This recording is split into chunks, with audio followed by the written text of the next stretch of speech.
So I wanted to make a video ranking every single course in Mario Kart Wii based on how drivable they are. So I've made a tier list with 5 tiers ranking from I could drive this to you will die.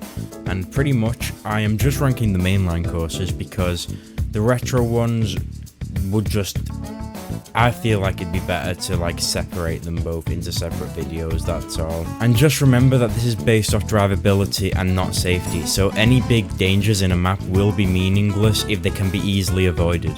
Factors affecting a course's placement on the tier list will be things like big jumps, big drops, stage hazards, and anything else that will really stop you from being able to drive through it. And I'm gonna be pretending you only need to drive one lap of each of these courses, which will matter for some of them. And if there's anything you disagree with in this video, comment it and explain why, and if I read it and agree with it, then I'll feature it in the next video when I rank the retro courses. So starting with Luigi Circuit, there's no hazards or anything in this map that could possibly stop you from being able to drive through it with flying colours. Yeah, this is an easy top tier, I could drive this. Moonview Meadows is, I feel, the exact same story. The only hazard in this map are the cows, and they're not really even a hazard. As long as you drive straight past them or straight into them, depending on who you are, it's a very easy avoidance, so I think I could drive this. Mushroom Gorge is a completely different story, and it's mostly because of these mushrooms, and I doubt I really have to explain why. Jumping off one of these mushrooms would definitely not work in real life. You can't control your car in the air. It's unknown whether they actually bounce your car. Landing on the ground would probably break your body. There's also the factor that half the surface area of this map is just a massive drop that you cannot see the bottom of, so you are likely to die here. Now maybe, if you were driving a dirt bike, this could be possible if you were a professional driver and assuming the mushrooms do bounce you up. But that's way too many ifs, and it's still way too unsafe for me to put this any higher than don't drive this. So that's the tier I'm going to put this at. Toad's Factory is a weird one because it's one of those maps where you just immediately write it off as being undrivable just based off the fact that it's a factory and there's a lot of dangerous things in here. But other than those dangerous things, they're not really stopping you from driving through the map. They're only making it more difficult. But the thing is, if you time it right, this should be a very easy map to drive through. There's not really much here that's stopping you.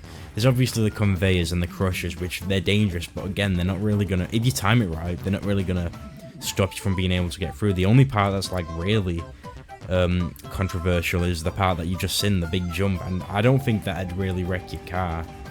Assuming it's assuming you land on your wheels, which you probably will. So I'm going to put this map at take caution. There's not really much here stopping you from getting through it. And now that we've covered every single track in the Mushroom Cup, we're going to move on to the Flower Cup.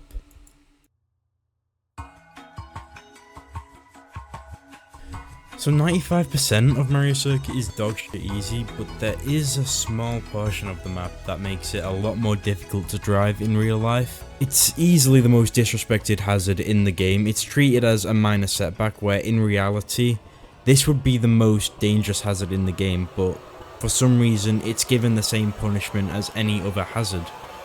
And obviously, I'm talking about the Goom.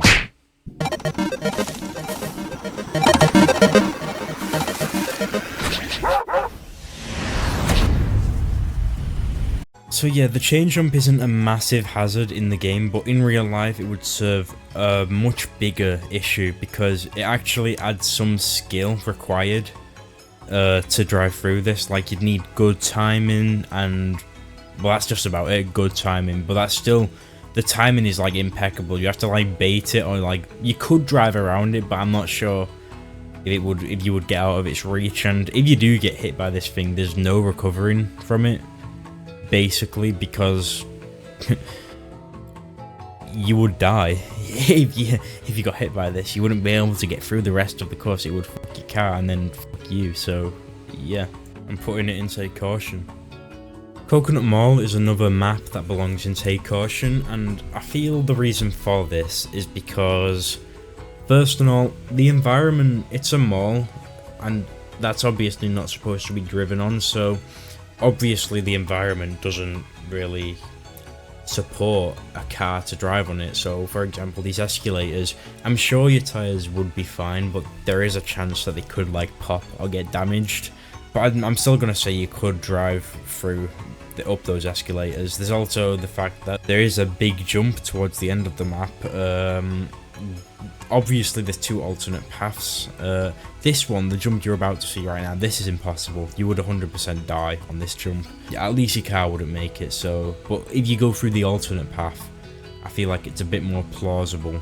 So for that, I feel like it is possible, but it's not ideal to be driving on this map. So that's why I'm going to put it in take caution. DK Summit, you'll die. And I'm pretty sure you all expected this, and I'm pretty sure I don't have to explain why. Kidding. Oh my god, he's dead. What is it?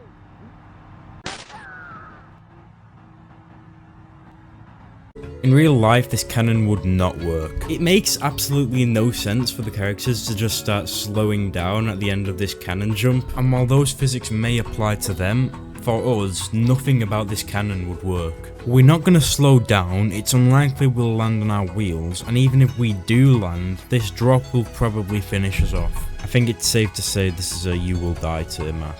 And while we're at it, there's no point in covering Maple Treeway and DK Mountain now because we know they're going to be impossible, so I'm just going to purge them right now. But even though Rainbow Road does have a cannon, I'm not going to purge it immediately for a reason I'll discuss later on. Warrior's Goldmine pisses me off because there's one jump in this entire track that makes it pretty much undrivable, and you probably don't even know what the jump is because it's so minuscule in gameplay but so detrimental to driving it in real life.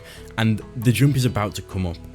This jump makes this map pretty much undrivable, and the reason is it's a very similar jump to the one in Toad's Factory, but the difference is, there's two differences. One, it's way more vertical, so you're way less likely to land on your wheels because you're going at like a different angle. And the second thing is there's a big drop on either side, which does make it gives you a lot less area to land, so it would make it a lot more difficult. Technically, there is a chance to land on your wheels and get through the rest of this track pretty easily, but because there's a chance that you could just die and not make it through, I'm gonna have to put it in pretty much undrivable. Okay, Daisy Circuit is a pretty easy one. This course has absolutely nothing preventing you from driving through it. There's like no hazards. It's literally just a road. It's one of the only courses in the game that could actually be like a real place in real life. Like, it is just a normal road, except the only difference is that there's no one driving it with you, which makes it infinitely easier. So I'm gonna put this in, I could drive this. What makes Cooper Cape undrivable is this pipe part. Going down this pipe is what pretty much single-handedly makes this completely undrivable, and the main reason is because for some reason it's really absurd. Gravity just sort of switches here, like when going down the pipe. I don't know how or why it does that, but yeah, obviously it wouldn't happen in real life. You probably wouldn't even be able to fit in the pipe. You'd probably overshot it. You'd destroy your car landing. It just wouldn't work, so it makes the map undrivable. We've already talked about the cannon, so let's just move on. Grumble Volcano is a map that I kind of struggled ranking because it's, I think, the only map, or one of the only maps at least to my knowledge, that actually changes based on how much time you've spent in the map. So I'm gonna translate that to driving it in real life. So we're saying, if you were driving this in real life, if you took too long, it would just start falling apart, which would obviously start making it undrivable. But technically, if you were to beat it fast enough, it would just be take caution, because assuming it stays fully intact, there's nothing here that's like impossible. Like, there's a few jumps that could damage your car, but I don't think they're gonna really stop it from being drivable. But again, it's entirely dependent on the driver and how fast they do it. So I'm gonna put it in take caution, but it could be completely undrivable depending on the circumstances.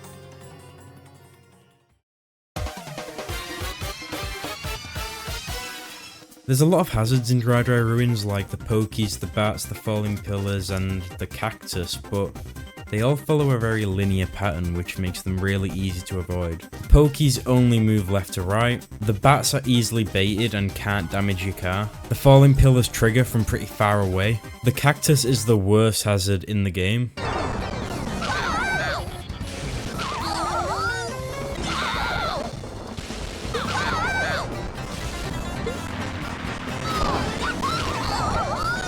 This big jump at the end of the map is also nothing major, so overall, there's nothing in this map that'd really stop you from being able to drive it. Except for the cacti. Watch out for them. Pretty drivable. Driving on Moonview Highway would be the equivalent of driving on a road with the world's worst drivers. No one gives a fuck on this map. People on this map would rather kill you than overtake you. There's also the added challenge that some of these cars are just bombs, so that's something else you have to look out for. Now, obviously, none of this makes it undrivable, just pretty hazardous, so you have to be careful on this map. So, I'm gonna put it in take caution. Bowser's Castle is another pretty undrivable one, but it's not completely undrivable, and I'm saying that because technically, individually, every obstacle in this map could probably be driven with enough caution and enough care and enough skill, but that being said, it's very unlikely that you'd be able to drive through this your first time round, or just ever as a whole. And I'm saying that because I feel like the success rate of the obstacles individually would be quite low, but at the same time, with this map is just like, I'm really clueless, to be honest. I don't know whether, like, it seems like it should be completely undrivable, obviously, but like, I'm looking at it and it just doesn't, there's not much in here that's like impossible, or anything in here that's impossible, so I'm gonna put it at pretty undrivable. The reason I have kept Rainbow Road around is because it does have a cannon, so technically I should have written it off when I wrote off DK Snowboard Cross, but the thing is, I can't in good conscience or faith write this off as a cannon, because it's not a cannon, that'd be a lie. It's some, I don't know what this thing is, it's like a beam, it's not a cannon. So the physics of a cannon doesn't apply to this thing because it's not real. But this map is still completely undrivable. I'm sorry if you wanted this map to be on some sort of tier of drivability, but you're an idiot because you're in space. Pretty much, I just kept Rainbow Road in here to bully it later on because it is that undrivable, it offends me. So that's our tier list so far. I will do a video on the retro tracks, hopefully pretty soon, probably in the next week or week and a half, but right now, this is where we're at. I'm in post and I'm realizing that I think I've been a bit harsh on Cooper Cape because this one pipe part probably doesn't make it completely undrivable, although I'm just gonna move it up to don't drive this, because there is still a lot here, like these electric hazards in the pipe, and the pipe part is still gonna play a problem, but not as big as a problem as I initially thought it would do. So this is in don't drive this. So this is my final placements of the courses. If there's anything you disagree with on here, please comment it, and if it's a good point, I'll consider changing it in the retro courses, and if it's a bad point, I'll probably ignore it and pretend it doesn't exist. But I do hope you agree, and I hope the retro courses will be out soon. That's what I'm wanting. You can expect them in like a week or a week and a half from now, at most 2 weeks, because this video did take quite a long while just because I've never made one before. So yeah, thank you for watching this, and I'll see you in the retro courses, hopefully.